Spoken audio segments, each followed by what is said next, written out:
모든 것을 주께 부탁드리며 예수님 이름으로 기도합니다. 아멘. 네, 마태복음 5장 38절부터 42절까지.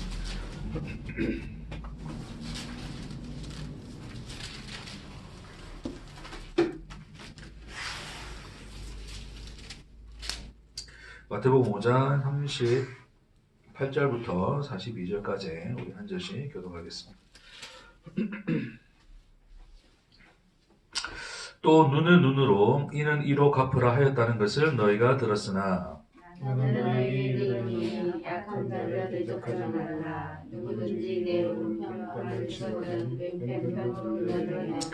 또 너를 고발하여 속옷을 가지고자 하는 자에게 겉옷까지도 가지게 하며 또 누구든지 너로 억지로 오리하게 하거든 그 사람을 심령케 하고 내게 구하는 자에게 주며 내게 꾸고자 하는 자에게 거절하지 말라. 아멘. 오늘 말씀은 그 눈은 눈으로 이는 이로라고 하는 그 이제 어떤 복수에 관한 그 율법의 말씀을 이제 너희는 이제 그렇게 들었지만 나는 이제 너에게 이렇게 이야기한다라는 것으로서 이제 그 말씀을 오늘 교훈이라기보다는 말씀이죠. 하나님의 그 율법이 가지고 있는 그 본래의 뜻을 예수님이 이제 이렇게 말씀하고 있어요. 자, 복수에 대한 건데 오늘 아까 칼 얘기를 했지만 인간들은 항상 자기 마음에 복수의 칼을 가르쳐 그렇죠. 복수는 어떻게 하게 됩니까? 복수?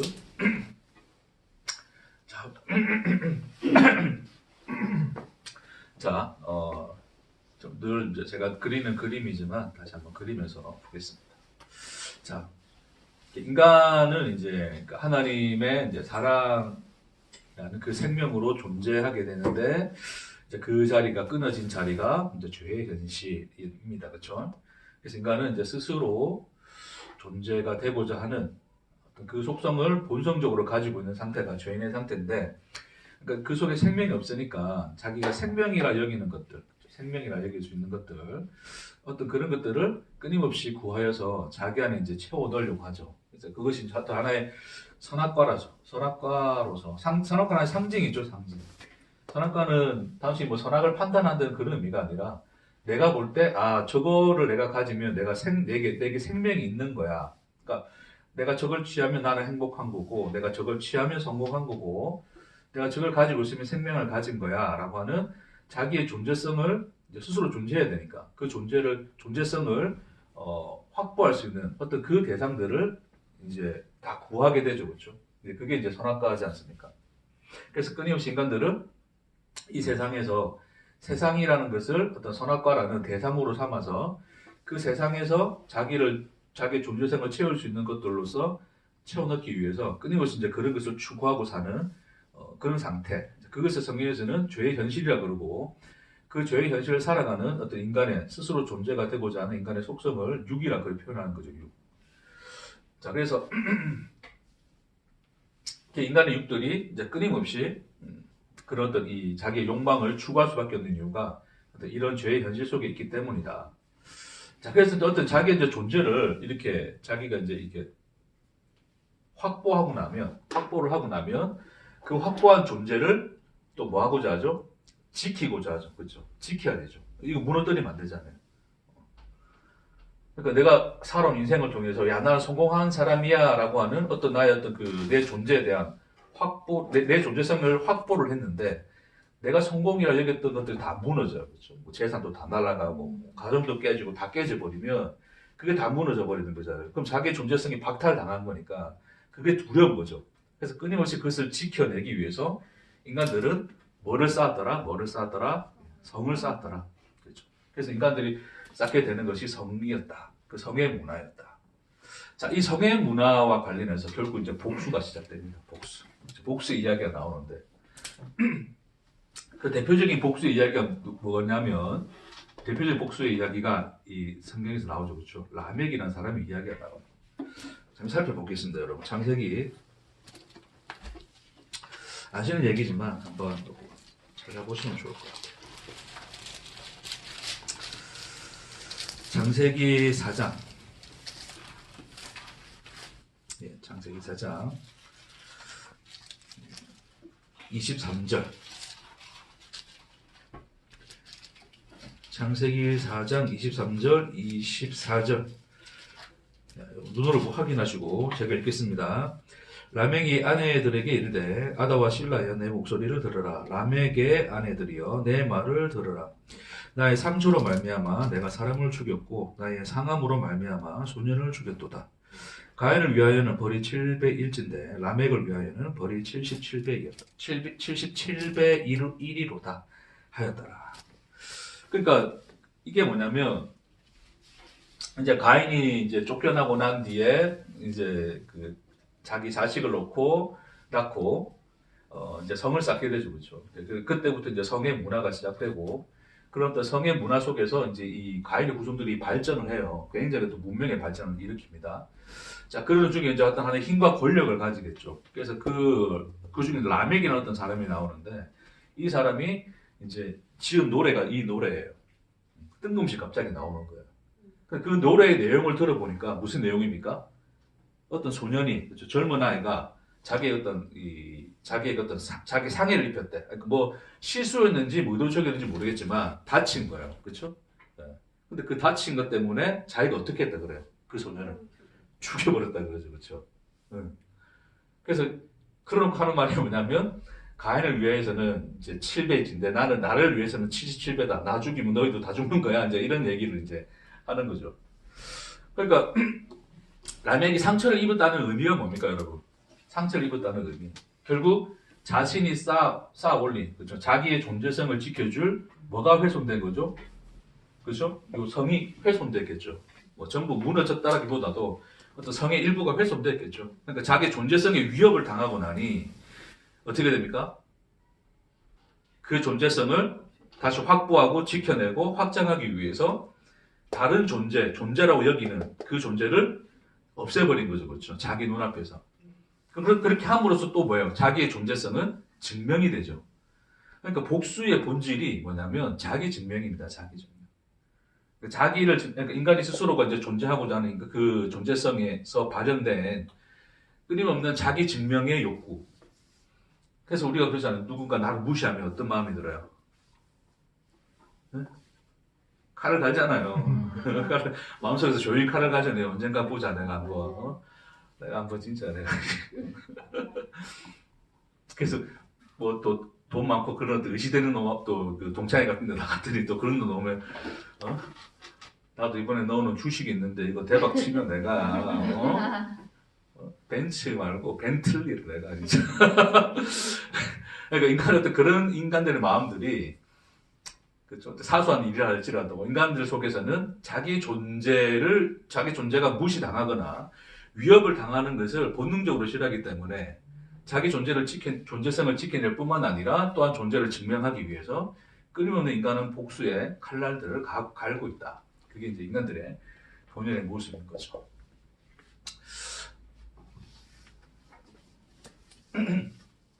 그래서 이거는 인간의 어떤 인류사에서 나타난 어떤 이 인간과 인간 사이의 어떤 복수의 시초였다면 그보다 더 거슬러 올라가서 하나님에 대하여 복수한 사건이 있죠. 그렇죠? 그게 뭡니까, 여러분? 하나님에 대하여 복수한 사건. 이 라멕이 누구 후손이라고요?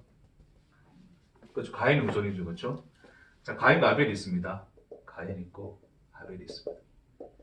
가인, 아벨. 이렇게 얘도 단을 쌓고 얘도 단을 쌓았어요. 자, 여기는 누구의 소산? 땅의 소산이라고 그러죠. 그렇죠? 그러니까 가인 자신이 열심히 일구어서 그렇게 이제 이 열매를 맺은 그 땅의 소산. 그리고 땅이라고 하는 것이 이제 그 땅에 속해 있는 그 가인 자신이니까 결국 자기의 소산, 자기의 열심과 자기의 어떤 그 흘린 땀으로써 열매 맺은 그 소산을 가지고 하나님께 뭐를 드리려고 했어요? 제사를 드리려고 했죠. 그렇죠? 드리려고 한 게 제사를 드렸죠. 근데 아벨은 뭐를 가지고 했습니까? 그렇죠. 양을 가지고 했죠. 그러니까 이 이야기 여러분 잘 아시잖아요. 그렇죠? 하나님께서 누구의 제사를 받으십니까? 그렇죠. 아벨의 제사를 받으시고 얘는 거절하시죠. 그렇죠? 아벨은 왜 받으셨다고요? 결국 이 양이라고 하는 것이 뭐였습니까? 하나님이 이제 가죽옷, 그 가죽옷을 입히셨는데 결국 그 이제 추론해 보건데 그 가죽옷이 아마 양의 가죽이었지 않았을까라는 생각을 해보는 거예요. 그건 이제 제 추론입니다. 왜냐하면 이제 그런 어떤 이 아담으로부터 전해져 내려오는 어떤 그런 이 제사의 전통에 대해서 아벨이 그대로 받지 않았을까? 왜요? 하나님께서 무화과 잎으로 가린 그 자신들을 이제 그 잎을 벗겨버리시고 뭐를 입히셨더라? 가죽옷을 입히시죠, 그렇죠? 근데 그 가죽옷이라고 하는 것은 결국 양의 희생이라고 하는 그 희생이 전제가 되어야 되기 때문에 하나님 앞에 설 수 있는 유일한 길은 뭐였다? 그 가죽옷을 입는 것. 결국 그 양의 희생을 통해서 갈 수 있는 것이다. 그러니까 하나님 앞에 나아가는 것이 예배인데 그 제사인데 그 제사를 그 하나님께서 우리에게 오신 그 제사의 방식대로 그대로 그 제사를 드린 자가 누구다? 아벨이죠. 그렇죠? 아벨. 그게 아벨이었어요. 아벨. 그래서 하나님께서 이 제사를 받으시는데 누구의 제사는 안 받으신다고요? 가인의 제사는 안 받죠. 아마 그렇지 않았을까요? 가인이 야, 왜 맨날 양으로 그거 드려야 돼? 아벨이 양 치는 자였거든요. 동생이 이제 양을 치고 지는 뭐 하고 있습니까? 죽으라고 또 밭에 가서 일을 했는데 야, 나는 내가 한 걸로 하나님께 드릴 거야. 내가 열심히 일한 걸로 그 열매로 하나님께 드릴 거야. 왜 이걸로 드리면 안 돼? 근데 그런 식으로 나갔겠죠. 그렇죠? 근데 하나님이 뭘 하셨다고요? 거절했다고요. 왜요? 그게 땅의 소산이니까. 너 인간으로부터 이제 이 맺은 그 열매이기 때문에 하나님이 받지 않으시죠. 그렇죠? 결국 하나님이 주신 길, 하나님이 스스로 오신 길, 그 길을 기억하여 그 길을 따르는 자의 예배를 하나님께서 받으신다. 됐습니까? 자, 그래서 이 가인이 그 하나님께서 제사를 안 받으니까 기분 좋습니까? 나쁩니까? 나쁘죠, 그렇죠. 결국 자기는 땅의 소산을 들여서 하나님께서 이걸 받으시면 어떻다고요? 야, 하나님께서 나를 인정하시구나. 그렇죠? 하나님 앞에서 자기 존재성을 증명할 수 있잖아요. 근데 그 증명을 하나님이 뭐 했다고요? 거부를 해버렸죠. 넌 존재가 아니야 라고 하나님이 그 말을 해버린 거예요. 그러니까 그 자기의 존재가 부정당하니까 얘가 어떻게 되겠습니까? 열받습니까? 안 받습니까? 아벨한테 열받았을까요? 하나님한테 열받았을까요? 그렇죠. 본질상 하나님께 열받는 거죠. 그렇죠? 근데 하나님 죽일 수 있습니까? 없습니까? 못 죽이죠. 누구를 죽여요? 그 아벨을 다 죽여버리죠. 그렇죠? 이게 최초의 복수의 사건이죠. 그렇죠? 결국 그 복수의 본질이 뭐라고요? 자기 인간의 스스로 자기 존재성을 확보하려는, 그리고 그것을 증명해내려는 인간의 그 자기 존재성의 욕구가 그 복수의 근원에 있는 거죠. 그것이 거절당하는 자리에서 하나님 자신을 죽여버리는. 결국 이 아벨은 누구의 예표였어요? 누구의 예표시죠? 예수 그리스도. 그렇죠? 그 양의 제사를 드리는 자가 누구였습니까? 그러니까 가죽옷을 가지고 누가 오셨다고요? 하나님이 인간을 죄인 인간을 찾아왔잖아요. 그러니까 최초의 양의 예배를 드린 자가 누구예요? 하나님 자신이거든요. 그래서 그 양의 예배를 드린 자의 모형으로 이 아벨이 제사를 드리는 모습으로 나타났으니 결국 아벨이 곧 누굽니까? 하나님 자신의 투영인 거죠. 그렇죠? 그러니까 그 투영인 하나님 자신을 누가 어떻게 했다? 가인이 죽여버린 거죠.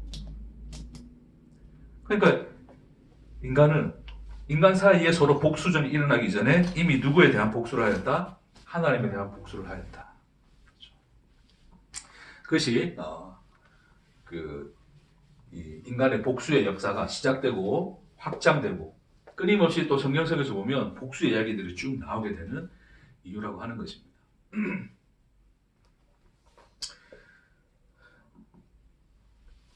자, 근데 이제 그 하나님께서 이제 율법을 이야기하시면서 이제 뭐를 이야기하시냐면 이제 복수에 관해서 이야기하시는데 뭐는 뭐로, 눈은 눈으로, 그 다음에 갑자기 나누기가 네. 이는 이로죠, 그렇죠? 그렇죠. 제일 우리가 치고받을 때 눈하고 이빨 잘 나가잖아요. 근데 너무 이제 그게 아주 생활적이 그렇게 잘 반영이 된 것 같아. 이는 이로 갚으라. 이야기를 하는 거예요.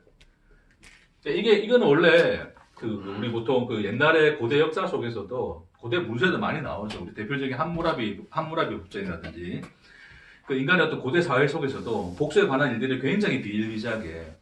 그러니까 그런 복수는 우리가 뭐 영화에서 보듯이 그냥 아주 그냥 잔혹하게 막 그게 막 드러나고 보여져야지 복수가 아니라 아주 소소한 인간의 일상 속에서도 끊임없는 복수는 존재하는 거예요. 그러니까 일상이 복수의 일상이라 보시면 돼요, 여러분. 안 그렇습니까? 손님 왔어요. 진상 보니까 어떻습니까? 먹다가 그냥 먹다가 그냥 배탈 나라 뭐 이런 마음이 들 수밖에 없죠, 그렇죠? 그러니까 잘 보세요, 여러분. 그러니까 어떤 누군가의 관계 속에서도 인간은 그 복수의 칼을 언제나 갈고 있어요. 그 피할 수가 없는 거죠. 네. 나는 복수한 적이 없는데요. 아니요. 우리 끊임없이 복수했단 말입니다. 자, 근데 어쨌든 이 함무라비 법전에서 이 눈은 눈으로 이는 이로라고 하는 이제 이것을 하나님이 그대로 이야기하시는데 그 이 함무라비가 이렇게 이야기한 이유가 뭘까요? 이렇게 이야기한 이유는 함무라비는 그러니까 라멕 보셨잖아요. 복수를 하는데 어떻게 복수합니까? 너무 과하게 복수하는 거예요. 눈 좀 상하게 차가 눈이 멍들었는데 칼로 그냥 이렇게 해버리고 이런 일이 비일비재하니까 이 사회 시스템이 이게 무너지잖아요. 그럼 사회 시스템을 유지하기 위해서는 어떻게 해야 돼요? 적당하게 해야 돼요. 적당하게. 어떻게? 그러니까 너무 과하게 하지 말라는 뜻입니다. 그렇죠? 과하게 하지 말고 야 눈 잃어버렸냐? 그럼 눈으로 갚아. 입 하나로 갚아. 이런 이야기하는 거죠. 그렇죠? 이걸 제일 잘 써먹은 그 소설 있죠. 그 베니스의 상인입니까? 네? 개성상인입니까? 내가 그 소설 이름은 기억이 안 나는데, 하여튼 그 빚졌는데 그거 있잖아요. 그 살덩이. 그럼 살 도려내겠다 그랬더니 그 재판관이 뭐라 그래요? 살만 도려내라. 피나면 죽는다. 그래서 1g이라도 니 더 하거나 그래 되면 너 끝나는 거야. 이제 그런 식으로 이걸 문자 그대로 이제 받아들여서 있는 그대로 고지고대로 이제 사용하려는 그 인간들의 속성을, 그 율법적 속성을 이제 그 소설이 이제 그대로 이제 보여주는 건데, 자, 이것을 하나님이 이야기하셨는데 이 율법을 똑같이 그 인간들도 어떻게 받아들여요? 아, 그래. 그러면 내가 받은 대로 그냥 대갚아 줄게. 그 정도까지는 해줄게. 라는 것으로 받아들이는 거예요. 자, 우리 앞서 있는 말씀에서도 이혼에 관해서 뭐를 이야기하죠? 내가 이혼하려거든 뭐를 하라 그럽니까? 이혼 증서를 내어주라 그랬잖아요. 그렇죠? 그 율법을 인간들은 그러면 이혼할 때 이혼 증서 내주면 되는 거구나 라는 것으로 받아들였죠. 근데 원래 그 율법이 의미하는 본질은 뭐였어요? 예수님이 너희는 그렇게 들었지만 나는 너에게 이르노니 뭐라 그래요? 이혼하지 말라 그러죠. 그렇죠? 하나님이 맺은 것은 사람이 나누지 못한다. 그 말은 이제 앞으로 이제 예수 믿는 사람들이 이혼하면 안 된다. 그 얘기 하는 게 아니라 그것이 가지고 있는 본연의 의미를 이제 가지고 예수님이 이야기하신 거란 말입니다. 그렇죠? 그게 이제 그 이혼에 관해서는 하나님과 예수와 신부인 그 교회의 관계에 대해서 이야기하시는 거지.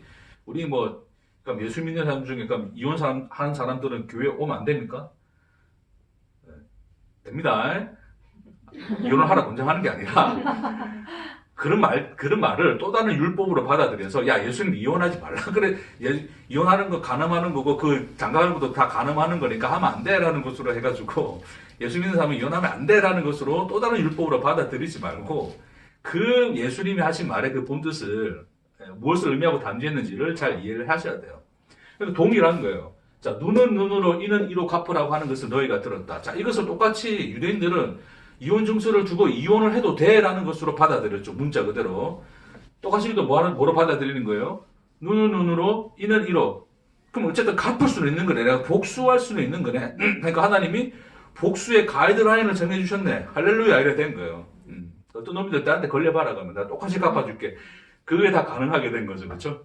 근데 예수님이 뭐라 그러는 거예요? 본문의 말씀에서 다시 돌아오시면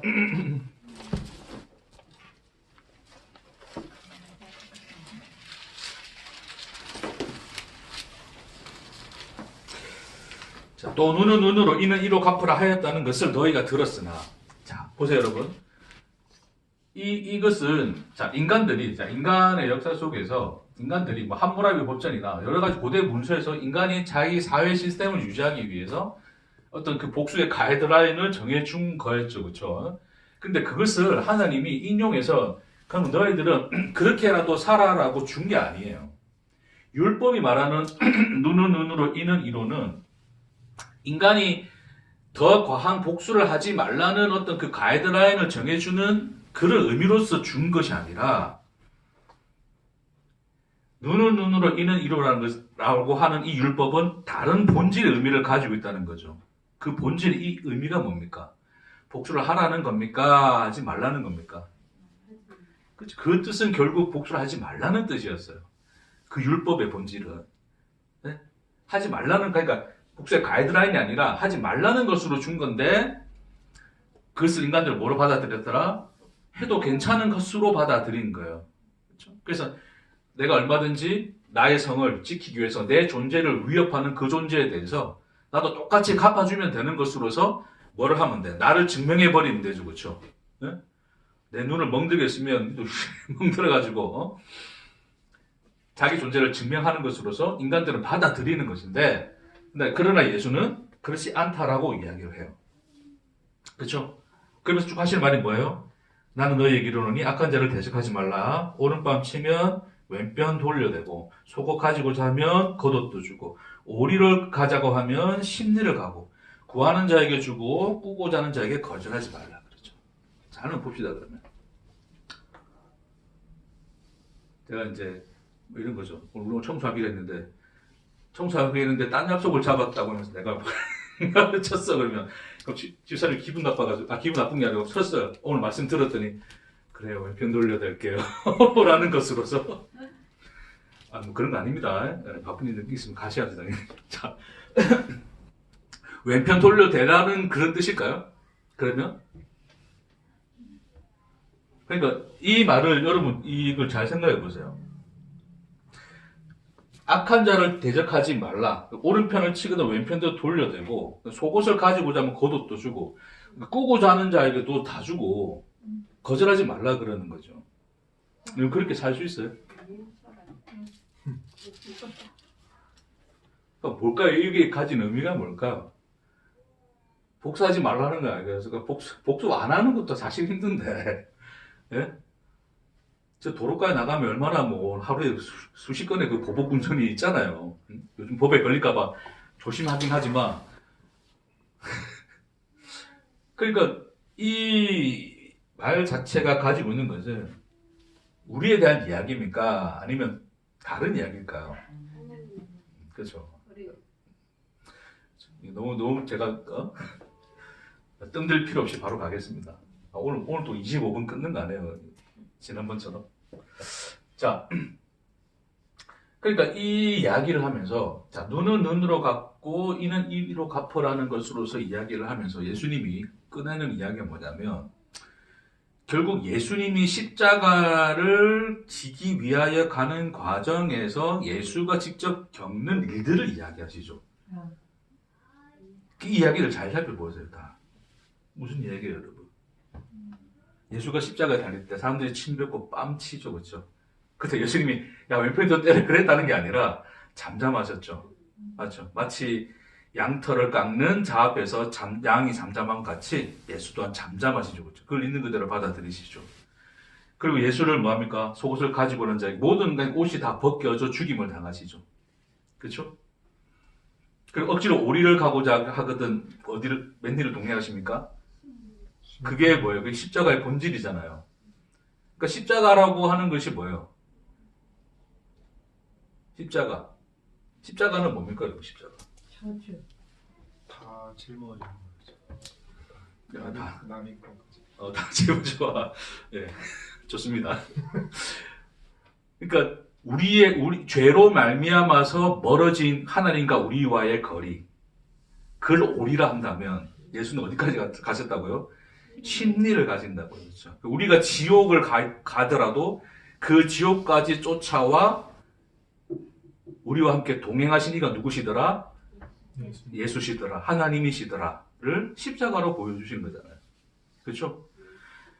구하는 자에게 주고 그 생명을 주시고 꾸고자 하는 자에게 거절하지 않으신 하나님의 은혜가 예수의 십자가를 통하여 어떻게 드러났는가를 예수가 이야기하죠. 그렇죠? 그게 뭐였다? 그게 눈은 눈으로 이는 이로라고 하는 그 하나님이 율법을 주실 때, 던져 주실 때에 그 말씀하신 그 율법의 본연의 의미다 그러는 거예요. 그렇죠? 잘 보세요. 하나님에 대하여 복수하고 하나님을 죽인 자가 누구라고요? 그 인간이잖아요. 그렇죠? 그러니까 결국 그 율법이 말했던 눈은 눈으로 이는 이로 갚으라 하였다는 것을 우리가 당하였다면 그 말씀이 우리에 적용되어서 우리가 당하는 거라면 하나님 앞에서 존재할 수 있는 자가 있습니까? 없습니까?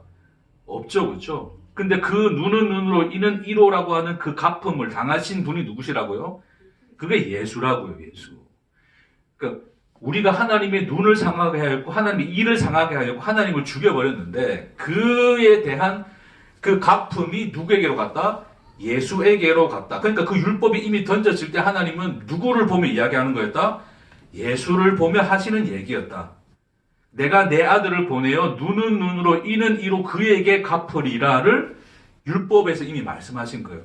그것을 예수가 그래 그것이 어떻게 갚음 당하는가를 보여줄 게로 십자가에 당하여 죽으시는 것으로서 우리에게 눈은 눈으로 이는 이로 갚으라 하신 그 율법이 예수의 십자가로 말미암아서 완성되는 것을 우리에게 보여주신 거죠. 그러니까 눈은 눈으로 갚으라 이는 이로 갚으라는 것이 폐하여진 게 아니라 뭐 하여진 거예요? 예수 안에서 완성된 거예요. 아멘. 그러니까 완성되었기 때문에 더 이상 그 완성된 것이 우리에게는 요구를 합니까? 안 합니까? 이미 지불되어진 그 값에 대해서는 더 이상 그 누군가가 채권자가 우리에게 그 채무를 안길 수가 있습니까? 없단 말입니다. 그런 의미에서 폐하여졌다 이야기하는 거예요. 그러니까 모든 율법의 말씀은 예수가 와서 완전히 뒤바꿔 놓은 게 아니라 본래 그 율법이 가진 본연의 의미가 예수로 말미암아 어떻게 그 본연의 의미가 예수로 말미암아 어떻게 그 하나님의 구속의 은혜와 사랑이 완성될 것인가를 그려주는 하나의 그림인 거죠. 그게 바로 율법의 본질이었다. 근데 인간들은 끊임없이 그것을 뭐로 챙겼다? 자기의 존재를 증명할 수 있는 도구로 여긴 거죠. 그게 그렇게 살아가는 끊임없는 인간의 욕망들은 뭐로 나타난다? 육으로 나타날 수밖에 없고 그렇기 때문에 인간들은 끊임없이 하나님의 말씀을 가지고서도 인간들은 뭘 하고 살아요? 복수를 하고 살죠. 복수를. 얼마나 이해되시겠습니까? 뭐로 복수하십니까? 뭐로? 네? 여러 가지 방법. 방법 좀 몇 개 좀 알려주실래요? 좋은 방법 있으시면 티 안 나게 복수할 수 있는 그런 방법들 좀 찾아주실래요?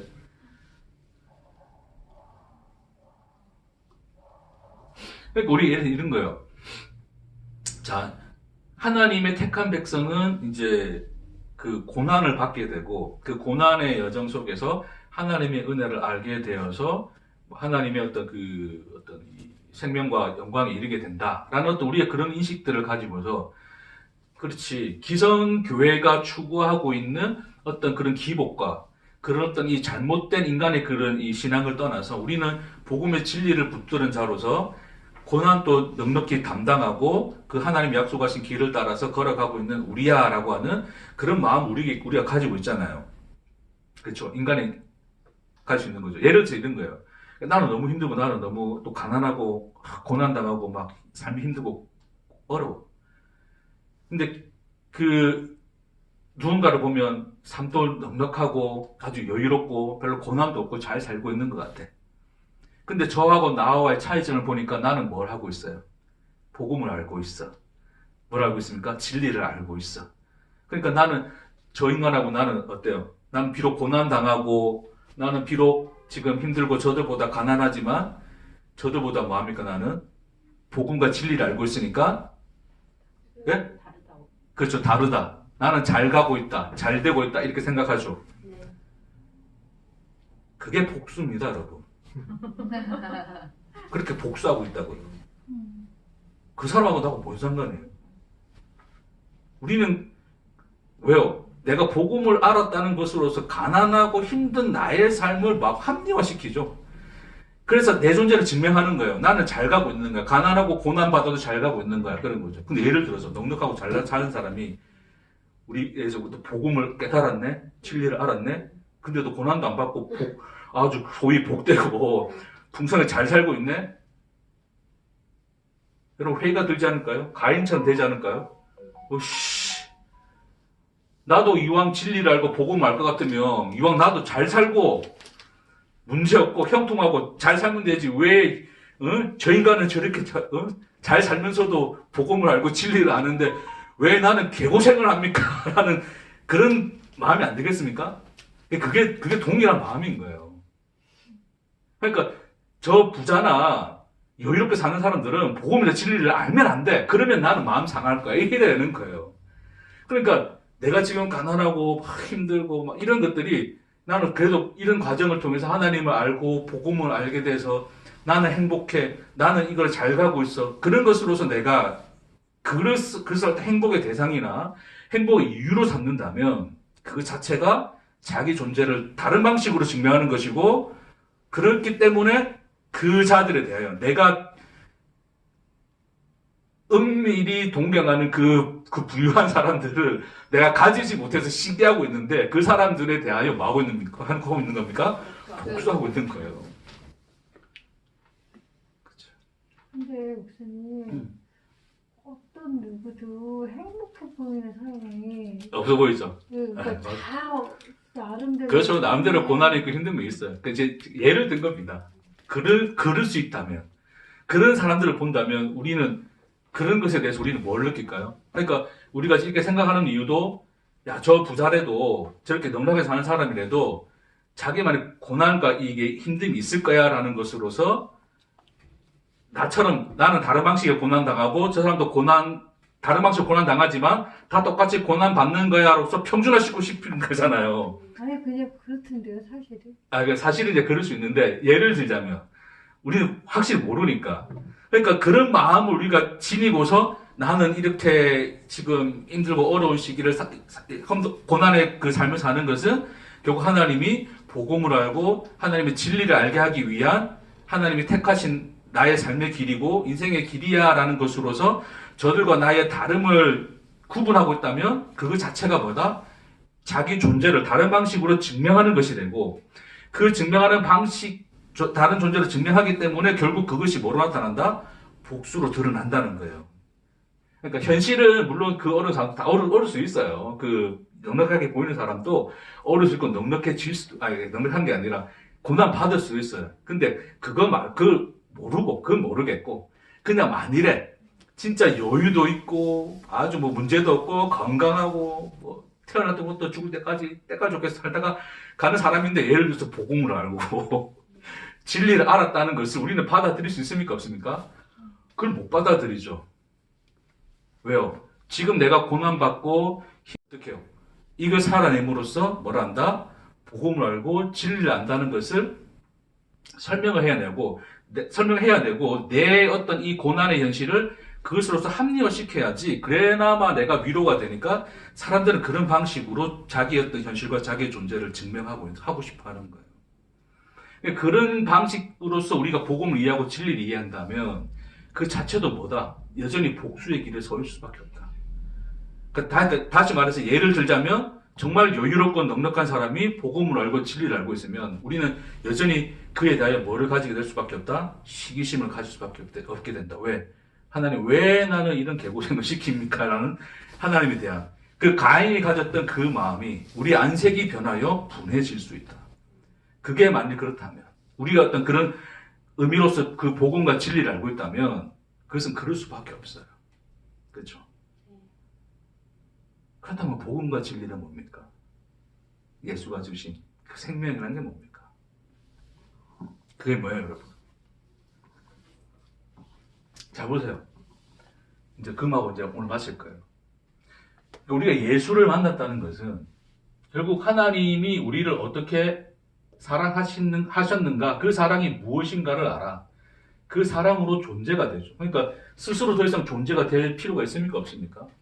없죠. 그러니까 우리가 존재한다는 것은 오직 어디 안에서만 발견되어지죠? 그가 우리를 사랑하신 사랑 안에서만 발견되어져요. 그러니까 나라는 그 존재도 어디에서만 확인이 되고 보여진다고요? 하나님 사랑 안에서만 확인이 되어지고 보여져요. 그러니 나 스스로 존재하는 그 존재자로서의 나는 그 사랑 안에서는 보여져요, 안 보여져요? 그 안 보여져요. 그건 존재할 수 없다고요. 그러니까 이 스스로 존재하고자 하는 그 육인 인간은 끊임없이 뭘 해야 된다? 자기 존재를 증명해야 되기 때문에 항상 누구와 비교를 할 수밖에 없습니까? 나와 다른 사람을 비교할 수밖에 없죠. 저 존재자와 나라는 존재자의 이 비교를 통하여 내가 더 존재자야 라고 하는 것을 인간은 확보해야 되니까 끊임없이 그 비교의 대상으로만 간단 말입니다.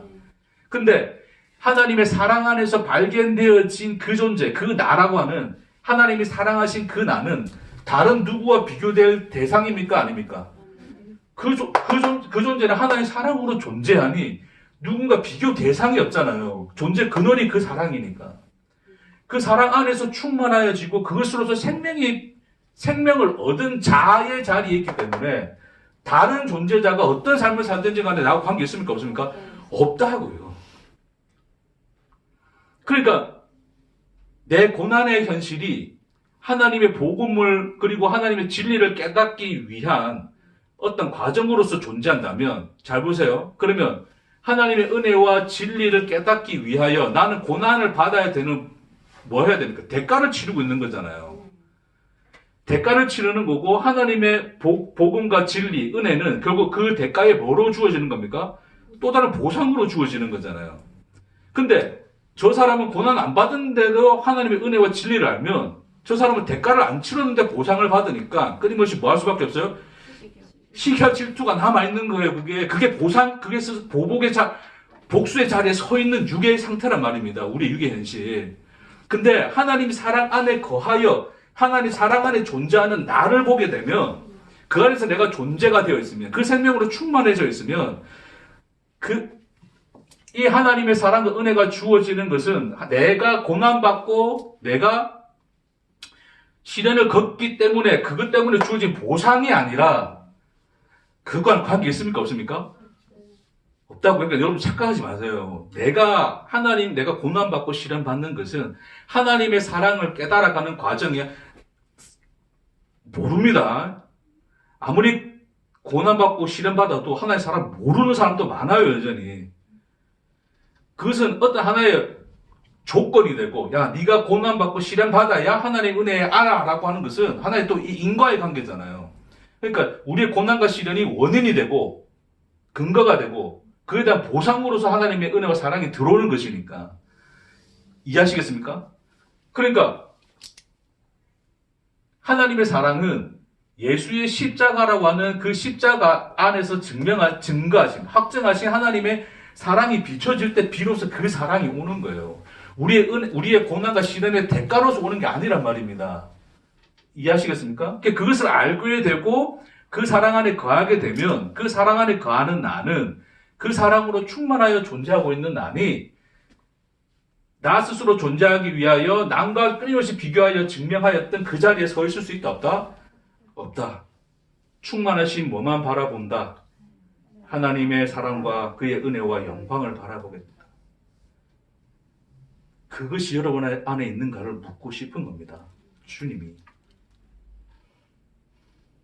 물론 내 삶을 돌아보면 고난과 시련 때문에 결국 그 과정을 통해서 이렇게 알아가고 그래서 깨달아가게 되는 건 맞아요. 근데 그것은 우리가 치르는 대가가 아닙니다.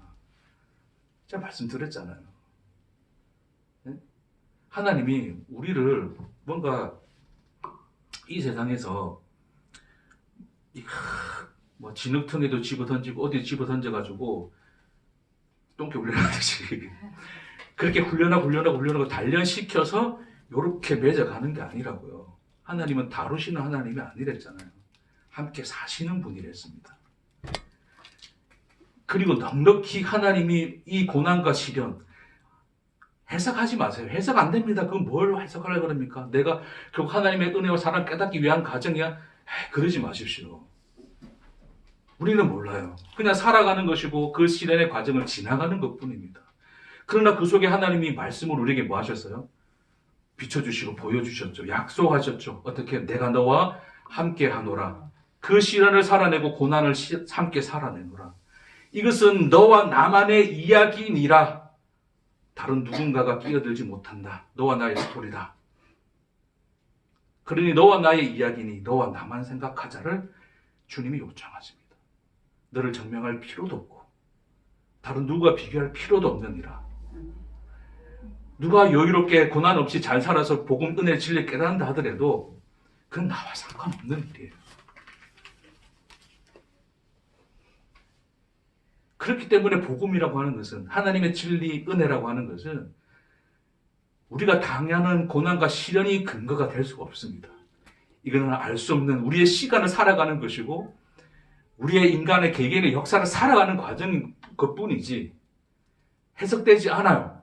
그러나 이후에는 열매로 보일 그 시간을 살아내고 있는 것뿐이지 이것이 어떤 미래의 어떤 대한 보상이나 대가를 위하여 가는 것이 아님을 기억하시길 축복합니다. 그래서 그것을 살아내게 하시는 그 사랑이 뭐였다? 그러니까 십자가 안에서 예수가 우리에게 보여주신 그 하나님이 확증하신 그 사랑이셨더라. 그 사랑의 내용이 뭐였더라? 오른뺨을 쳤을 때 왼뺨을 돌려대시며 속옷을 가지고는 하는 자에게 겉옷까지 내어주시며 억지로 오리를 가자고 하는 자에게 넉넉히 심리를 동행하시는 풍성하고 부유한 하나님의 사랑과 그 생명이 너의 고난과 시련의 삶을 넉넉히 살아내게 하는 힘이니라를 이것으로 이야기하는 거예요.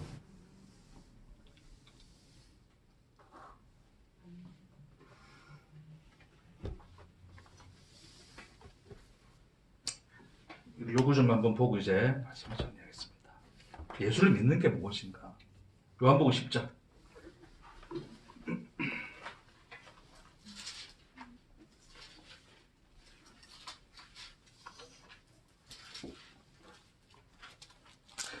그리고 찾으신 동안 말씀드리지만 아까 제가 예를 이거는 현실이 없을 수는 있어요. 현실이 없을 수 있는 건데 예를 들자면 고난 없고 시련 없는 사람이 하나님의 사랑을 안다 칩시다.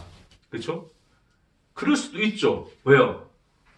하나님의 사랑과 은혜는 어떤 그런 조건이나 근거를 인간에게 두지 않으시니까 하나님이 하고자 하시는 대로 하시면 할 수 있는 거잖아요. 그렇죠? 근데 만일에 나는 이 세상에서 넉넉해, 시련도 없고 고난도 없어. 근데 하나님 사랑 알았어. 그러면 그 사람에게 내 인생의 고난과 시련이 아니고 내 인생의 넉넉함이나 부유함이나 내 인생의 어떤 고난이 없었던 이 인생 자체가 그에게 의미가 있겠습니까? 없다고요. 그러니까 하나님의 사랑이라고 하는 우리를 존재케 하시는 그 생명 안에서는 우리의 부유함이나 가난함이니 우리에게는 어떠한 비교 대상이 될 수 있습니까? 없습니까? 없다고요. 의미가 없는 거라고요. 이해하시겠어요? 요한복음 10장 10절 함께 읽겠습니다. 시작. 도둑이 오는 것은 도둑질하고 죽이고 멸망시키려는 것뿐이요 내가 온 것은 양으로 생명을 얻게 하고 더 풍성히 얻게 하려는 것이라. 아멘. 예수가 온 목적이 뭐라고요? 양으로 뭐를 얻게 하고 생명을 얻게 하고 속옷도 주시고 뭐도 주신다고요? 겉옷도 주신다고요. 그렇죠? 더 풍성히 얻게 하려 하심이라. 그러니까 우리가 그 사랑 예수로 말미암아 우리에게 들어온 우리를 존재케 하시는 그 생명이 우리 안에 들어오면 그 생명은 단순히 그 생명으로서 살아있는 것이 아니라 우리 안에서 어떻게 된다고 그것이 더욱더 풍성하고 부요하게 되느니라를 이야기를 하시죠. 그렇게 됨으로써 여러분 안에서도 뭐가 나올 수 있다는 겁니까? 뭐가 나올 수 있는 거예요? 오른밤을 치며 왼밤을 돌려댈 수 있는 여유가 나옵니다. 속옷을 가지고자 하는 자에게 겉옷을 내어줄 수 있는 넉넉함이 있다고요. 제가 지금 여러분 그렇게 살아야 됩니다라고 말하는 거 아닙니다. 그러나 예수가 오늘 하시는 이 말씀 속에서 하나님이 우리에게 주신 그 생명의 부유함이 무엇인가를 보여주신 거죠. 눈은 눈으로 이로 갚으라고 하는 것을 그 예수가 직접 자기가 당하여 우리를 대신하여 당하신 그 사랑은 단순히 그것으로 끝나는 것이 아니라 오른밤을 치는 자에게 왼밤을 돌려대며 속옷을 가지고자 하는 자에게 거독까지 내어주며 오리를 가고자 하는 자에게 심리를 넉넉히 가시는 하나님의 생명의 부요가 무엇인가를 보여준 거예요. 그것이 하나님이 우리 안에 부어주신 뭐다? 생명이다. 예수로 말미암아 너에게 준 생명이다. 그 생명이 너희 안에 부욕해 돼요. 풍성케 돼요. 넉넉한 그 사랑과 그 넉넉한 생명이 너희로 하여금 어떻게 하신다고요? 복수하지 않고 예수가 사신 그 삶을 살아내게 하는 힘이 되게 하신다는 겁니다. 아멘? 그래서 여러분 뭐 오해하지 말라고 제가 이 말씀 드린 거예요. 아, 이거 다 하나님하고 예수님이 하신 거니까 우리는 안 해도 되는 거네. 약간 끊임없이 나는 복수하면서 살면 되는 거네라고 그런 오해를 하실까봐 그러지 말자는 겁니다. 예수가 그러지 말라는 겁니다. 왜요? 나는 너에게 생명을 줄 뿐만 아니라 뭐 더 주었다? 그 생명을 뭐하게 했다? 부욕해 하기 위하여 왔노라. 네 안에 그 생명이 충만하게 하기 위하여 왔노라. 그러니까 여러분 잘 생각해 보세요. 이제 마무리합니다. 내가 예수 믿고 있는데 내 삶은 힘들고 고난이에요. 어려워요. 근데 세상을 바라보면 마치 고난도 별로 없이, 물론 없는 사람 없겠지만 나보다는 좀 덜하고 좀 여유롭고 넉넉하게 살아가는 사람들도 많아요.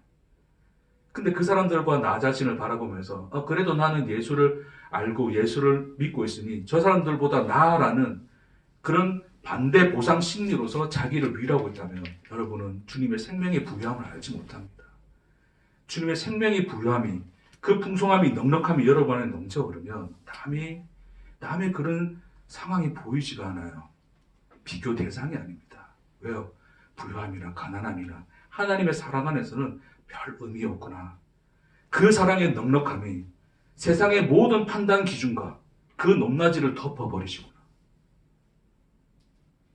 그 높고 위대함과 강함이